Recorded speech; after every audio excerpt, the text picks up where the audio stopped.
സാറേ സാറേ തീപ്പെട്ടി ഉണ്ടോ?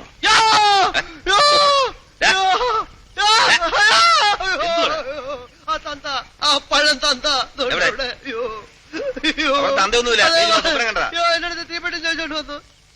നീ സ്വപ്നം കണ്ടാന്ന് ചുമ്മാരി. ഞാൻ ഈ കാറി കിടക്കത്തില്ല. ഇതിന്റെ ഇപ്പോഴും ശവത്തിന്റെ പണം കൊണ്ട് ഞാൻ എന്റെ വീട്ടിൽ പോവാ. പാതിരാത്രിക്ക് വണ്ടി നീ എവിടെ നടന്നു പോയിക്കോളാം. നമുക്ക് ആ കടപ്പുറത്ത് പോയി കിടക്കാം. നീ ക്ലാസ് കയറിയിട്. ഈ നാശത്തിനെ പിടിച്ച് വണ്ടി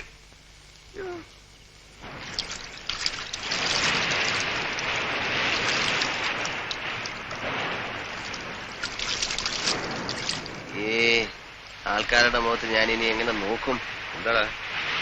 പണ്ട് സെമിത്തേരി പോയി ഒറ്റയ്ക്ക് കിടക്കാന്ന് പറഞ്ഞ് വാത് വെച്ചിട്ടുള്ളവനാ ഞാൻ. എന്നിട്ട് കിടന്നിട്ടുണ്ടോ?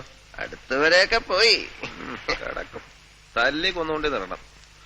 നല്ല ഉറക്കാൻ പറ്റുന്നു. ആ സാധനത്തിന്റെ മുഖം ഞാൻ ശരിക്കും കണ്ടതുപോലുണ്ട്. ഇക്കണക്കിന് ഈ പോസ്റ്റ്മോർട്ടം ചെയ്യുന്നവന്മാരുടെ കാര്യം സമ്മതിക്കണം.